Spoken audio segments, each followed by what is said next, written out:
This amazing platform Veda academy. तो आज हम अपनी इस क्लास में एक छोटे से सेशन में एक बहुत ही इंपॉर्टेंट टॉपिक और बहुत ही इंटरेस्टिंग टॉपिक की बात करने वाले हैं जिसका नाम है फोर्स।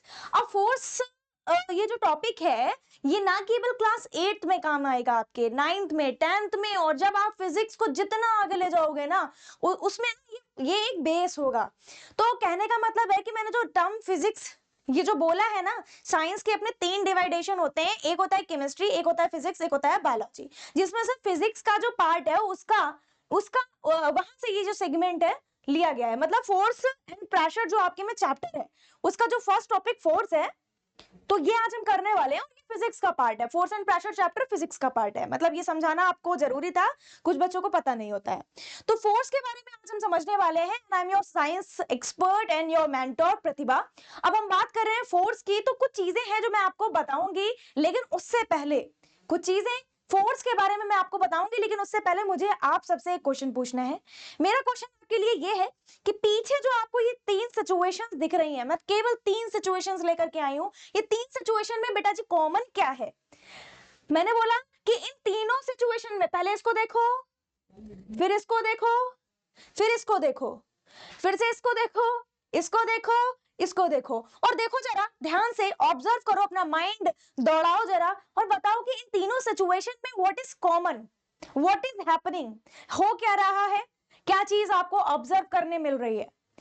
तो बहुत सारे बच्चों के दिमाग में आ रहा होगा कि मैम देखो यहाँ बुक उठाई जा रही है, यहाँ गेट खोला जा रहा है, यहाँ ड्रॉर खींची जा रही है, खोली जा रही है। ठीक, तो यानी कि यहाँ पर एक एक्ट हो रहा है।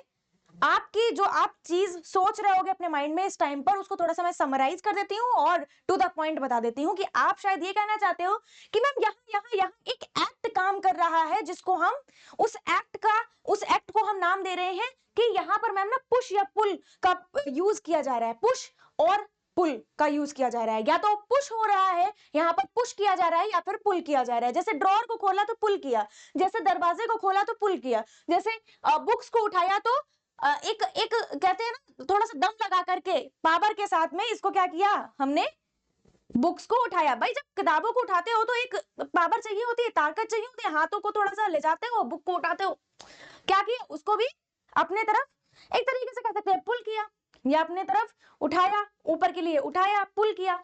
ठीक, तो कहने का मतलब है तीनों ही सिचुएशन में आपको पुल और पुश जैसी चीज दिख रही है कि ऐसा एक्ट किया जा रहा है। मेरे सिर्फ ये इतनी सी चीज समझाने का एक ही मकसद था कि क्या, एक ही मकसद कौन सा था, चिन टपाक दमदम वाला नहीं, एक ही मकसद है कि क्या, कि आप फोर्स को समझ पाओ आसान भाषा में, जिसको हम कहते हैं कि पुश और pull on an object is called the force. हाँ, तो सबसे अच्छी, सबसे बढ़िया, सबसे प्यारी, भोली भाली सी डिफिनेशन जो होती है फोर्स की, वो कहते हैं एक पुश या एक पुल। कहीं पर कोई पुश या कोई पुल काम कर रहा है किसी ऑब्जेक्ट पे, मेरी वर्डिंग पे ध्यान देना, तो उसको हम कह देते हैं फोर्स। उसको हम क्या कह देते हैं, फोर्स। बहुत ध्यान से समझना। देखो फोर्स आपने पढ़ा होगा, चैप्टर जब फोर्स एंड प्रेशर पढ़ा होगा तभी भी पढ़ा होगा, चलते फिरते पढ़ लिया होगा, ये एक बहुत ही कॉमन सा टॉपिक है कहने को। लेकिन यहाँ पर मैं जो चीजें आपको बताने जा रही हूँ, शायद आप कुछ नया सीख के जाने वाले हो इस टॉपिक में, तो लास्ट सेशन तक, वीडियो के यानी कि सेशन के लास्ट तक बने रहना। तो फोर्स की एक भोली भाली सी डेफिनेशन आपको मिलती है ग्रेड 8 में कि a push or a pull on an object is known as the force. अब ये फोर्स कोई नया टर्म नहीं है, मैं तुम्हें बता दूं, तुम चौंक जाओगे अब जो मैं बताने वाली हूं, तुम सच में चौंक जाओगे। पता क्या, कि जब तुम छोटे से थे, चुन्नू मुन्नू से थे, तब से तुम फोर्स को जानते हो बेटा जी, तब से तुम फोर्स को जानते हो। हाँ, पता कैसे, तुम्हारे सराउंडिंग में न जाने कितने ऐसे एक्ट हो रहे हैं जो फोर्स का एक बेहतरीन एग्जाम्पल है। जब तुम सबसे पहली बार साइकिल पे बैठे थे, तुमने पैडल पे पैर रखा और उसको पुश किया था तो साइकिल चलने लगी थी, वो तुमने फोर्स लगाया था। जब तुमने पहली बार दरवाजा खोला था, ये तुम अक्सर दरवाजा खोलते हो, ये तुमने कोई डब्बा या कह सकते हैं कोई हैवी बॉक्स जो है तुमने अपने तरफ खींचा था या बढ़ाया था, या तुमने कभी बुक्स उठाई हो या कोई सामान उठाया हो, जब तुमने अपने टॉय को, वो खींचने वाला टॉय हुआ करता था ना, मैंने तो खेला था उससे, तो तुमने जब उससे खेला हो वहां पर भी तुमने फोर्स लगाया था। तो फोर्स तो तुम तब से लगाते आ रहे हो, लेकिन तुमने कभी सब्जेक्टिव वे में उसको नहीं पढ़ा था, यानी कि तुमने कंसेप्चुअल वे में नहीं पढ़ा था कि फोर्स को अगर हम एक कंसेप्ट की तरह पढ़ें, है ना, तो कैसे होगा वो, तो उसको हम क्या कहेंगे, तो उसको हम ऐसे समझते हैं, एक पुश और कोई एक पुल जो किसी ऑब्जेक्ट पे लग रहा होता है उसको हम फोर्स बोल देते हैं, यही होता है फोर्स। अब ये जो फोर्स होता है, ये फोर्स, ये जो टर्म है, ये टर्म तो समझ में आ गया होगा ना कि कितना पुराना टर्म है, मतलब तुम छोटे से इसको यूज करते आ रहे हो, बस इसको अब थोड़ा अलग तरीके से समझ रहे हो। तो ये जो फोर्स एक टर्म है, ये क्या है, एक पुश और पुल है, और इस फोर्स को हम जो है ना रिप्रेजेंट कैसे करते हैं, फोर्स कहीं पर लिखना होगा तो क्या बार बार फोर्स लिखोगे, अगर कोई सिंबल देना होगा तो मैम क्या देंगे, तो आप कैपिटल एफ लिखते हो। जैसे हमारा नाम होता है ना, आदित्य का आदि कर देते हैं, है ना, या किसी का नाम सपोज कुछ भी होता है, अभिषेक है तो अभी कर दिया, है ना, और किसी का नाम लाइक कुछ भी हो सकता है, कविता है या कामिनी है तो किट्टी कर दिया, किट्टू कर दिया, ऐसे बहुत सारे नाम होते हैं मतलब। तो फोर्स को हम सिंबलाइज करते हैं या रिप्रेजेंट करते हैं कैपिटल एफ से। तो कैपिटल एफ जहां लिखा दिखेगा तो वो हमारा फोर्स रिप्रेजेंट कर रहा है, कैपिटल एफ जो है फोर्स के लिए रिप्रेजेंट करते हैं, दैट्स इट। अब बात कर लेते हैं कि क्या मैम फोर्स के लिए कोई यूनिट भी होती है, क्योंकि फोर्स कहीं अगर लग रहा है, अगर मैंने ये रिमोट उठाया तो इस रिमोट को उठाते हुए मैंने यहां पर रखा है, अभी इसको मैंने उठाया तो मैंने कुछ ताकत लगाई होगी, ताकत बोले तो अब तुम फोर्स बोलोगे, ताकत नहीं, फोर्स लगाया होगा उठाने के लिए, कितना फोर्स लगाया होगा, हाउ मच, कितना फोर्स लगाया होगा। तो ये भी तो अब आपको समझना है कि कहीं पर अगर फोर्स लग रहा है तो कुछ अमाउंट ऑफ फोर्स लगता होगा, और जब किसी अमाउंट की बात करते हैं तो उसके साथ में यूनिट भी आती है। मेरी बात समझे, मार्केट में जाओगे आलू लेने तो ये थोड़े ना कहोगे 2 आलू दे दो, 2 केजी आलू दे दो, ये थोड़े ना कहोगे कि 3 आलू दे दो, 3 केजी आलू दे दो, चावल दे दो, 2 नहीं 2 केजी चावल दे दो। मेरी बात समझ रहे हो, तो हर किसी के साथ में एक यूनिट लगी हुई होती है, और इसीलिए फोर्स के मान यानी कि वैल्यू को बताने के लिए भी हम यूनिट का यूज करते हैं। वो वैल्यू क्या होती है, जैसे मैंने बोला कि बेटा 7 कितना फोर्स, 7 फोर्स, अजीब नहीं लगा कुछ सुनते हुए, हाँ इसीलिए तो यूनिट आती है।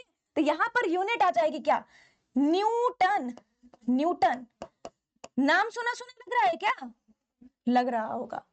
7 न्यूटन फोर्स ऐसे बोलते हैं, क्या बोलते हैं ma'am, 7 Newton force, 6 Newton force, 10 Newton force, 40 Newton force. Newton क्या है, न्यूटन एक यूनिट है, न्यूटन क्या है, एक यूनिट है। तो मैं यहां पर अब थोड़ा सा ना अच्छे से लिख देती हूं कि न्यूटन क्या है, इसकी यूनिट है। ये एक फोर्स को हम रिप्रेजेंट करते हैं कैपिटल एफ से, और जो इसकी यूनिट हो जाती है वो न्यूटन हो जाती है। और जब बेटा न्यूटन लिखते हो तो स्मॉल एन ही लिखते हो, थोड़ा सा ध्यान रखने वाली चीज मैं बता रही हूँ कि जो यहाँ पर एन होता है ना, इसको कैपिटल नहीं करना, इसको हम स्मॉल रखते हैं जब यूनिट लिखते हैं। तो ये न्यूटन जो वर्ड है आप समझ पा रहे होगे, सर आइजैक न्यूटन, काफी बच्चों ने उनका नाम सुना होगा, एक बहुत ही महान साइंटिस्ट थे हमारे, तो उनके नाम पर जो है न्यूटन, ये जो यूनिट है फोर्स की रख दी गई थी। तो लेकिन यहाँ पर जो यूनिट का फर्स्ट लेटर है हम स्मॉल बनाते हैं, और इसी यूनिट को हम इस तरीके से भी शो कर सकते हैं, यानी कि ये कैपिटल एन से। क्या मेरी बात को समझ में आ पा रही है मेरी बात? तो कैपिटल एन से हम न्यूटन को लिखते हैं। तो अगर मैंने बोला कि बेटा कहीं पर एक दो बच्चे हैं, वो उस दो बच्चे हैं वो एक हैवी बॉक्स पर धक्का लगा रहे हैं, अब हम क्या बोलेंगे, धक्के की जगह फोर्स लगा रहे हैं। क्यों लगा रहे हैं, जिससे कि हैवी बॉक्स को वो एक जगह से दूसरी जगह तक बढ़ा पाए, है ना, आगे के लिए ढकेल पाए, तो वो एक फोर्स लगा रहे हैं। और मैंने बोला वो फोर्स पता कितना होगा, वो फोर्स होगा, सपोज वो फोर्स है 40 न्यूटन का, ठीक है। तो मेरी बात समझ पा रहे हो, अब माइंड में क्लिक हो रहा है कि यानी कि जो फोर्स है उसको रिप्रेजेंट करने के लिए हम न्यूटन यूनिट के साथ में उसका जो मान है, यानी कि जो वैल्यू है या जितना भी फोर्स लग रहा है उसको बताते हैं, जैसे 7 न्यूटन, 40 न्यूटन, 50 न्यूटन, 100 न्यूटन, इस तरीके से।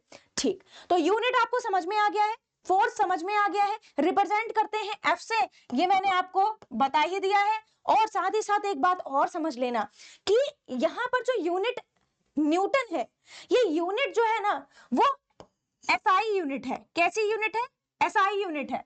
मैम ये क्या होती है, बेटा यूनिट के अपने अपने स्टैंडर्ड होते हैं, यूनिट के अपने अपने स्टैंडर्ड होते हैं।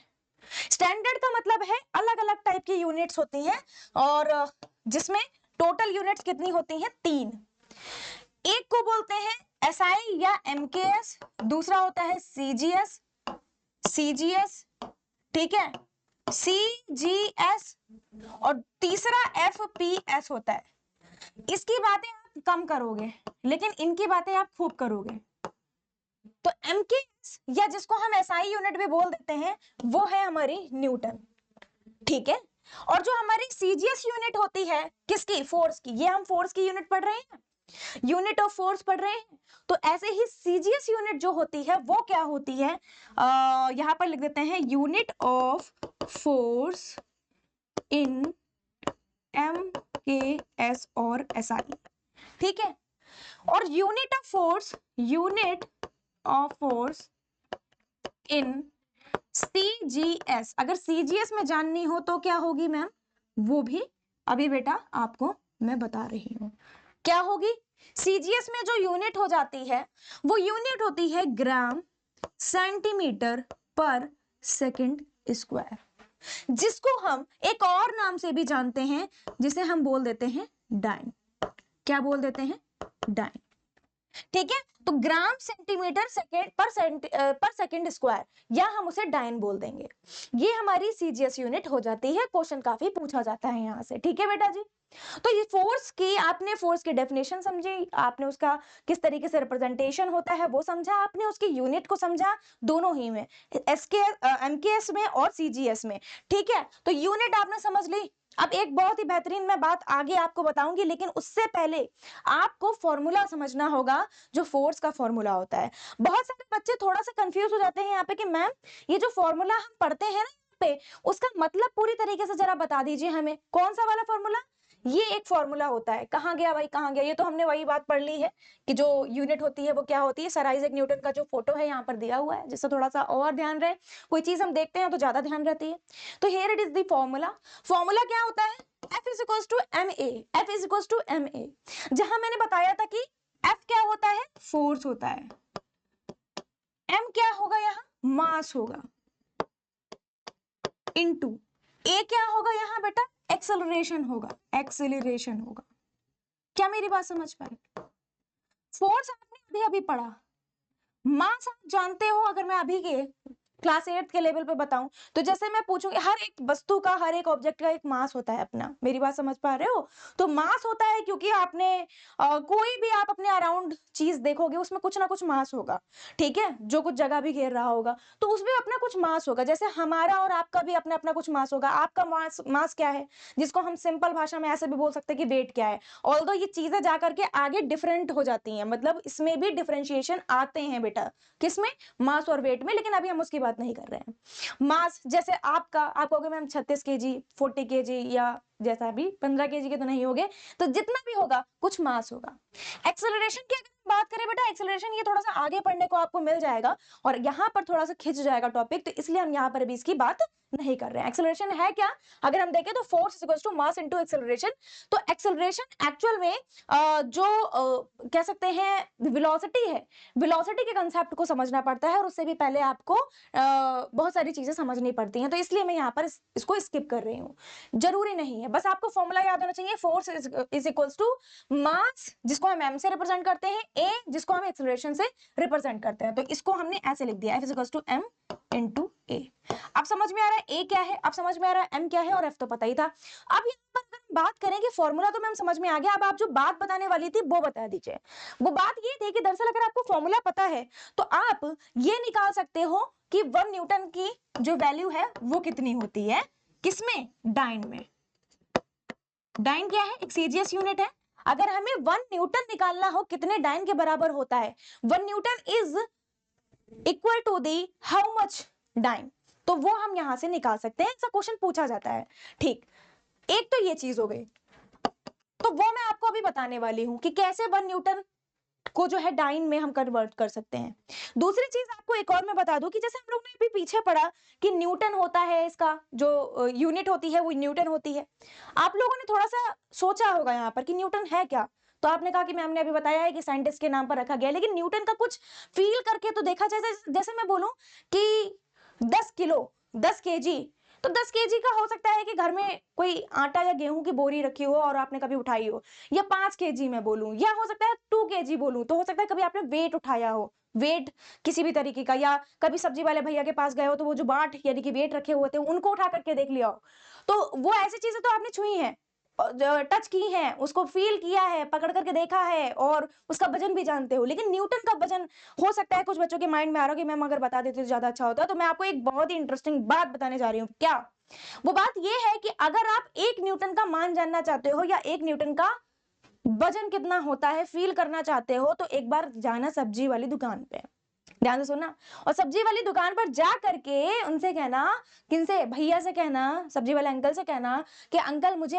100 ग्राम का वाट दे दो, 100 ग्राम का वाट या वेट दे दो, जो तुम बोलते हो वो बोलना। कितने का? 100 ग्राम का। और उसको अपने हाथ पर इस तरीके से हाथ बढ़ाना और अपने हाथ पर 100 ग्राम रख लेना। जो तुम्हें वजन फील होगा वो ये समझ लो कि 1 न्यूटन के नियरली बराबर होगा। मैंने बोला है एक टर्म, नियरली बराबर होगा। यानी कि अगर 1 न्यूटन को फील करना चाहते हो कितना होता है, तो 100 ग्राम को अपने हाथ पर रख लो, उस वेट को, तो वो लगभग उसी के बराबर होता है। अगर आपने एक और 100 ग्राम का वाट रख दिया यानी कि वेट रख दिया, तो वो 2 न्यूटन हो गया। मेरी बात समझ रहे हो? एक 100 ग्राम जो है वो 1 न्यूटन के लिए मैंने बोला, अगर फील करना चाहते हो एक और 100 ग्राम बढ़ा दे तो 2 न्यूटन हो गया। इस तरीके से अब हम बात कर रहे हैं जहां पर हम थे, यानी कि अगर हमें न्यूटन को डाइन में कन्वर्ट करना हो तो हम कैसे करेंगे, या इसको हम ऐसे भी बोल सकते हैं कि 1 न्यूटन में कितने, या 1 न्यूटन कितने डाइन के बराबर होता है। कोई वैल्यू होती होगी कि भैया 1 न्यूटन बराबर इतना डाइन। जैसे मैं बोलती हूँ 1 मीटर में 100 सेंटीमीटर होते हैं, उसी तरीके से 1 न्यूटन में कितने डाइन होते हैं। तो कैसे निकालोगे? तो देखो बेटा, ये फॉर्मूला देख रहे हो, इसकी यूनिट लिख सकते हो। फोर्स की यूनिट सबको उसमें लिखेंगे, एमकेएस में यानी कि एसआई में क्या होती है, इसको लिखोगे न्यूटन, इसको लिखोगे मास, केजी में मेजर करते हो, केजी। हाँ, अब आप कहोगे मैम एक्सेलरेशन का तो हमें पता ही नहीं है, तो एक्सेलरेशन का यहाँ पर थोड़ा सा आपको माइंड में ध्यान में रखना पड़ेगा। ए यानी कि एक्सेलरेशन का हम लिखते हैं मीटर पर सेकंड स्क्वायर। ठीक है बेटा जी। अब अगर हमें पता है, ये हमने जो वैल्यू लिखी, जो यूनिट लिखी है वो एमकेएस यानी कि एसआई में लिखी है। अगर हमें यही सीजीएस में कन्वर्ट करनी हो, करनी ही पड़ेगी क्योंकि डाइन सीजीएस का ही तो एक टर्म है, यूनिट है, तो हमें सीजीएस में इसको कन्वर्ट करना पड़ेगा। तो हम क्या करेंगे, इसको सीजीएस में कन्वर्ट करेंगे, जिससे हमें 1 न्यूटन या 1 न्यूटन कितने डाइन के बराबर होता है ये समझ में आ जाए। हम जानते हैं कि जो केजी है, अगर हम इसे सीजीएस में लिखेंगे तो बेटा इसको हम लिखेंगे ग्राम। अगर मीटर है तो मीटर को हम सीजीएस में लिखेंगे सेंटीमीटर। और अगर हमारे पास सेकंड है, सेकंड को हम सेकंड में ही लिखते हैं, चाहे वो कौन सा क्या कहते हैं, एमकेएस हो या सीजीएस हो या एफपीएस हो। एमकेएस होता है metre kilogram second, centimetre gram second और फुट पाउंड सेकंड। मेरी बात समझ गए? तो देख रहे हो कि सेकंड सेकंड सेकंड सेकंड सभी में, यानी कि टाइम का जो यूनिट है सेकंड, वो सभी में सेम रहता है। तो अब यहाँ पर ध्यान देना, केजी को हम ग्राम में बदलेंगे, 1 kg is equal to the 1000 gram. 1000 gram, ये छोटी छोटी चीजें तो आपको बहुत अच्छे से माइंड में एकदम रट लेनी चाहिए। मीटर को सेंटीमीटर में चेंज करेंगे तो 100 ग्राम, 100 ग्राम, ठीक है, सॉरी 100 सेंटीमीटर, 100 सेंटीमीटर, और सेकंड अपना सेकंड में ही रहेगा। ठीक है, अगर हम यहाँ पे कहाँ गया 1 लिख रहे हैं तो हम यहाँ पे 1 लिख भी सकते हो, नहीं भी लिख सकते हैं, इट डजंट मैटर। ठीक है, बस हमने क्या किया है कि इधर वाला जो लेफ्ट हैंड साइड है उसको हम कन्वर्ट कर रहे हैं किसमें, सीजीएस में, क्योंकि हमें 1 न्यूटन के बराबर कितना डाइन होता है, कितने डाइन के बराबर होता है 1 न्यूटन, वो निकालना है। तो 1 न्यूटन को ऐसे ही रहने देंगे, इसकी जो यूनिट है उसको हम सीजीएस में बस कन्वर्ट कर देंगे।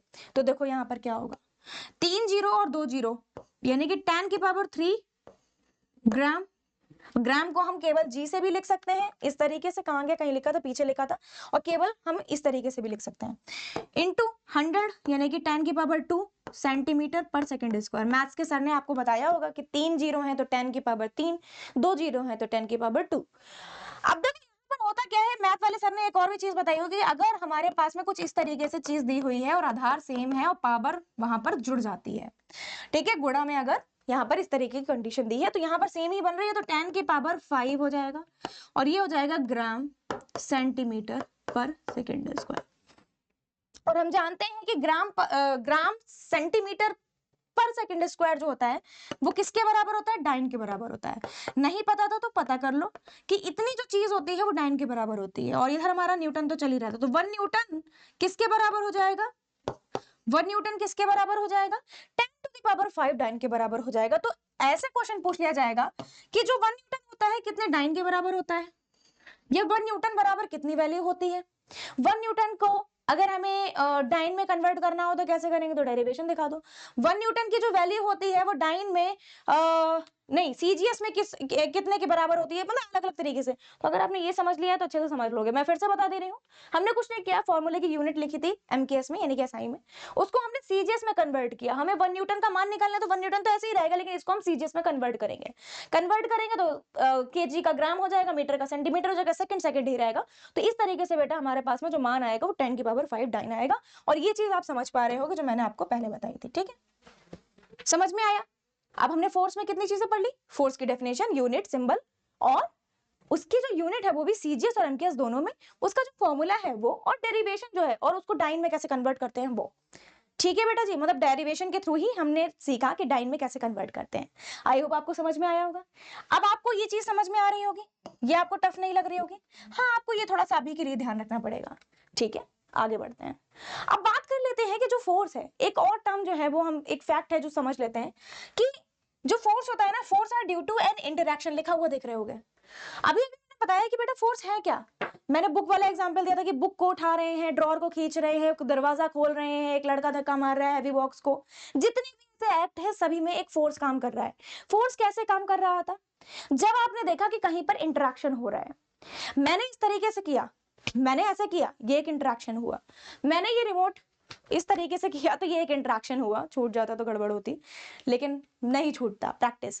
अब देखो बेटा, तो जितनी भी ऐसी चीजें होती हैं जिसमें इंटरैक्शन हो रहा है, वहां पर एक फोर्स लगता हुआ तुम देख रहे हो, फोर्स वहीं पर ही लग रहा है। मैं अपने वर्ड्स को फिर से आप तक पहुंचा रही हूँ कि फोर्स वहीं पर ही लग रहा है, देख रहे हो कि जहां पर इंटरैक्शन हो रहा है। अब ये जो word interaction, this is very subjective. Interaction ये भी है जो मैं आपको पढ़ा रही हूँ, this is also interaction. Interaction के कई तरीके, कई मीनिंग हो सकते हैं, लेकिन मैं तुम्हें बता दूं कि यहां पर इंटरैक्शन साइंस के टर्म में तुम क्या समझोगे, टच, कांटेक्ट। तो दो ऑब्जेक्ट जब कांटेक्ट में आ रहे थे, यानी कि एक जो लड़का है वो हैवी बॉक्स को धक्का दे रहा है, ढकेल रहा है, तब वो फोर्स लगा पा रहा है। बॉल रखी हुई है, बॉल तब तक मूव नहीं करेगी जब तक उस पर कोई इंटरैक्शन यानी कि तुम फोर्स नहीं लगाओगे। फोर्स लगाया तो यानी कि तुमने इंटरैक्ट किया। तो इंटरैक्शन इज द टर्म जिसको हम टच के लिए यूज कर रहे हैं या कॉन्टैक्ट के लिए यूज कर रहे हैं। तो एक बहुत ही प्यारा सा एक फैक्ट या कह सकते हैं एक लाइन जो है वो अक्सर पूछ भी ली जाती है कि without an interaction the force can not be applied to change the state of an object. Without किसी इंटरैक्शन के एक फोर्स अप्लाई हो ही नहीं सकता कि वो चेंज करे किसी ऑब्जेक्ट की स्टेट को। मैम स्टेट क्या, ऑब्जेक्ट तो समझ में आ गया, रखी हुई कुर्सी, बॉल, मेज, कुछ भी हो सकता है मैम वो, लेकिन स्टेट क्या, मतलब अगर इंटरैक्शन नहीं है तो उस ऑब्जेक्ट, फॉर एग्जाम्पल बहुत सारे एग्जाम्पल हो सकते हैं ऑब्जेक्ट के, वो उसकी स्टेट चेंज नहीं होगी का मतलब क्या हुआ। स्टेट बेटा दो ही होती हैं, स्टेट बेटा दो ही होती हैं जब आप समझते हो फिजिक्स में, क्या कि स्टेट किसी भी ऑब्जेक्ट की, या तो देखो वो ऑब्जेक्ट या तो रेस्ट में होगा, रुका हुआ होगा, कोई गति नहीं कर रहा होगा, कोई मोशन में नहीं होगा, एक वो स्टेट हो गई जिसको हम बोलेंगे स्टेट एट रेस्ट, जहां पर स्पीड बराबर कितनी होगी, जीरो, मतलब जीरो स्पीड है। भाई तुम साइकिल चला रहे हो तब तो तुम मोशन में हो, लेकिन तुम जब रुके हुए हो तब तुम्हारी कोई स्पीड है क्या। बाइक पर जब तुम बैठे हो और बाइक तुम चला ही नहीं रहे हो, बाइक एक जगह से दूसरी जगह चल ही नहीं रही, जा ही नहीं रही है, तो उस टाइम पर स्पीडोमीटर में कितना लिखकर आता है, स्पीड कितनी लिखकर आती है, जीरो पे होती है ना निडल, तो वहां पर speed is equals to zero. तो यानी कि एक स्टेट हुआ स्टेट एट रेस्ट और एक स्टेट हो गई स्टेट एट मोशन, जहां पर कोई वस्तु गतिमान यानी कि वस्तु गति कर रही होती है यानी कि मोशन में होती है। तो दो ही तो स्टेट होती हैं। तो वही बोल रहे हैं यहाँ पर कि किसी भी इंटरैक्शन के बिना फोर्स चेंज कर ही नहीं सकता स्टेट को। समझ पा रहे हैं, कोई ऑब्जेक्ट या तो पहले से मोशन में थी तब आप फोर्स लगा करके उसे रोक सकते हो, या उसकी स्पीड को चेंज कर सकते हो, या उस पर फोर्स लगाकर उसकी डायरेक्शन को चेंज कर सकते हो, या उस ऑब्जेक्ट के ऊपर फोर्स लगा करके उसकी शेप को चेंज कर सकते हो। बहुत सारे फैक्टर्स होते हैं फोर्स के, कि फोर्स क्या क्या एक ऑब्जेक्ट पे कर सकता है। तो अगर वो स्पीड में पहले से ही है तो उसकी स्पीड बढ़ा सकते हो, वो स्पीड में पहले से है तो उसकी स्पीड घटा सकते हो, वो अगर कोई ऐसा फोर्स लगा रहे हो, जैसे सपोज कोई बॉल रखी है ऊपर से, उसका आप प्रेशराइज या कह सकते हैं फोर्स लगा रहे हो वर्टिकली, ठीक है, तो क्या हो सकता है, उसकी शेप को चेंज कर पा रहे हो सकता है, या हो सकता है कि वो वस्तु या वो कोई बॉल या वो कोई भी ऑब्जेक्ट रुकी हुई है और आपने एक फोर्स लगाया वो चलने लग गई, ठीक है, एक जगह से हट करके दूसरी जगह पर चली गई, तो उसने मूव किया, मोशन किया, तो ये फोर्स कर सकता है। लेकिन इंटरेक्शन जब होगा तब, विदाउट इंटरेक्शन ऐसा कुछ भी नहीं हो रहा। ये समझ गए? अब मैंने इस पे इतना ज्यादा इसलिए तुम्हें समझाया क्योंकि क्वेश्चंस में कैसे पूछते हैं, which of the following is an example of the force, तो फोर्स कहां पर होगा, जहां पे इंटरेक्शन होगा, तो ये समझना है आपको, समझ रहे हैं? तो बहुत सारी चीजें आपने पढ़ ली, और एक चीज अभी भी बचती है क्या, कि एक चीज ये बचती है कि जो फोर्स होते हैं, फोर्स के भी अपने टाइप होते हैं। फोर्स दो तरह के होते हैं, एक होता है कॉन्टैक्ट फोर्स और दूसरा होता है नॉन कॉन्टैक्ट फोर्स। अब आप कहोगे कि मैम अभी तो इंटरेक्शन की बात हो रही थी, हम टच और कॉन्टैक्ट की बात कर रहे थे, तो नॉन कॉन्टैक्ट फोर्सेस कैसे हो सकते होंगे, तो यही तो जानना है। और अगर ये जानना है तो कमेंट करके मुझे जल्दी से ऐसा करो, कमेंट करो और कहो कि यस मैम अच्छे से समझ में आया और नेक्स्ट वीडियो चाहिए, तब मैं फिर कॉन्टैक्ट और नॉन कॉन्टैक्ट फोर्स को फटाफट से लेकर के आने वाली हूँ, ठीक है? तो एक बार कमेंट में मुझे जरूर बताना। अब ये जो पीछे आप देख रहे हो, ये वेदा ऐप के कुछ खास फीचर्स हैं। इस सेशन के बाद में प्ले स्टोर पर जाकर के वेदा ऐप को जरूर डाउनलोड कर लेना, क्योंकि ये ऐप आपको प्रोवाइड करती है लाइव क्लासेस, स्ट्रक्चर्ड वे में कोर्सेज, समझ पाते हो इस वर्ड को, मतलब कि आपको चैप्टर की थ्योरी, चैप्टर के क्वेश्चन, चैप्टर के डीपीपी, चैप्टर के जो पीवाईक्यूज हैं, चैप्टर के पीवाईक्यू का मतलब ये है कि पीछे सालों में पूछे जा चुके हैं या किसी एग्जाम में आ चुके हैं, आपको उस तरीके के क्वेश्चन दिए जाएंगे और साथ में आपको अच्छे से कंसेप्चुअल पकड़ बनवाई जाएगी, यानी कि कंसेप्चुअल स्ट्रेंथन आपको किया जाएगा। ठीक, तो वो सारी चीजें एक जो एक चैप्टर के अंदर, एक सब्जेक्ट के अंदर थी, वो सब चीजें यहाँ पे मिल रही हैं। फिर डाउट भी सॉल्व होगा, लर्निंग रिपोर्ट भी मिलेगी, कैसा कर रहे हो, किसमें वीक है, आपका एरिया कौन सा वीक है, कौन सा अच्छा है, रिवीजन करोगे, टेस्ट दोगे, मेंटोरशिप भी मिलेगी। मेंटोरशिप बोले तो बिल्कुल अपने बड़े भाई बड़े बहन की तरह आप पूछ सकते हो कि भाई मुझे ये नहीं समझ में आया, मैं क्या करूं, मैं कैसे पढूं, मैं डिस्ट्रैक्ट, जो बहुत सारे क्वेश्चंस होते हैं, मोस्टली बच्चे पूछते हैं कि डिस्ट्रैक्शन कैसे मैम बहुत ज्यादा होता है, कैसे मैम पढ़े, टाइम टेबल नहीं फॉलो हो पा रहा, बना तो लेते हैं लेकिन नहीं हो पा रहा। तो इस तरीके के क्वेश्चन हो, चाहे वो कोई आपके मेजरली जो आपके चैप्टर्स हैं उनके डाउट हो, वो सब कुछ यहाँ पर एक ऐप में मिलता है। तो प्ले स्टोर पर ये ऐप अवेलेबल है, वहां से आप डाउनलोड कर सकते हो। आई होप आपको ये एक छोटा सा टॉपिक बहुत अच्छे से समझ में आया होगा, और इसी के साथ में चलते हैं, मिलते हैं नेक्स्ट क्लास में, और कमेंट करके मुझे जरूर बताना कि आपको ये सेशन कैसा लगा। तो अभी के लिए thank you so much, bye bye.